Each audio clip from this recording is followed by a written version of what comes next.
Assalomu alaykum. Sizlar bilan men O'tkir Po'latov. O'tkir Po'latov sal tug'ilishgan, kelishgan basharasi. Kam kunlar ishni bes olganmiz. Hech kam emas. YouTube kanalimda kuzatib borsanglar, shu vesni yo'qotish bo'yicha ham harakatlar qilyapman. Shularni ko'rsatib boraman. Обязательно kanalga obuna bo'linglar. Bu yerda faqat haqiqat, bo'ladigan gap, bo'ladigan ishlar va maktab bolasi, kollej bolasi, student bo'lmoqchi bo'lgan ota-onalarning bolasiga manfaatli videolar.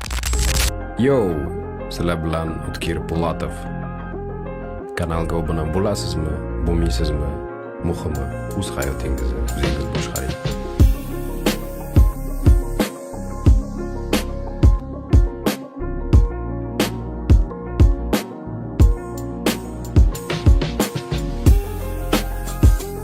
Biz yoshlarni qo'llab-quvvatlashda davom etamiz.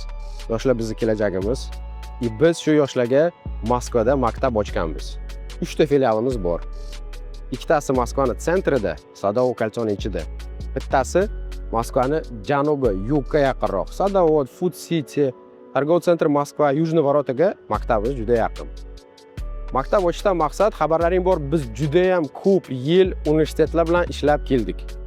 Maktabga bolalar kirolmasligini hammadan yaxshi biz bilamiz. Chunki bizga ota-ona olib keladi farzandini. Katta o'g'li maktab bitirdi, kichkinasini maktabga bera olmayapti. Yoki kichkinasini maktabdan chiqarib yubordi, yoki kichkinasi sinfdan sinfga o'ta olmayapti.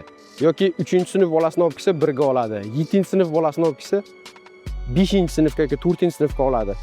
Bolalar psixologik har xil muammolarga duch kelganini bilib, ota-onalar bilan shu narsalarni muhokama qilib, biz 1,5 yil davomida maktab ochish borasida yugurdik, mehnat qildik. Xudo bizga shu narsani bergan ekan. Mana bugungi kunda sizlarga shu narsani ochiq-oydin taklif qilyapman. Olib kelinglar ota-onalar bolalaringni. Regionlardagi ota-onalar siyozga chiqinglar, bolalaringni maktabga qo'yib beramiz. Moskva, Moskovskiy oblast, Sankt-Peterburg, Sankt-Peterburgskiy oblast, hamma joydan ota-onalarga shu videolarni tarqatinglar. Kimning muammosi bo'lsa, biz shu bola ota-onalarga yechimimiz bor. Ozgina to'lovimiz bor. Ha, maktab частный. No, u maktabda, aziz yurtdoshlar, u maktabda faqat rus tili emas, balki arab tilini ham o'rgatishga litsenziyamiz, haq-huquqimiz bor. O'qituvchilarimiz, arabistonlik o'qituvchilarimiz bolachalarga arab tilidan ham dars beradi.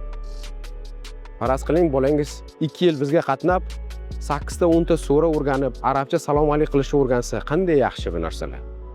Arab tilini o'qish bizni musulmonga bu sunnat. Так что, hurmatli ota-onalar, tanlovda adashmanglar. Bunaqangi maktab Moskvada yo'q. Bizniki legalniy maktab, shuning uchun biz ommaga olib chiqib bemalol reklama qila olamiz. Shuning uchun ko'p gapirmayman. Kelinglar, ko'ringlar, обязательно ekskursiyaga yozilinglar maktabga. 1000 marta eshitgandan 1 marta ko'rgan yaxshi. Maktabda kutaman hammalaringni. Rahmat.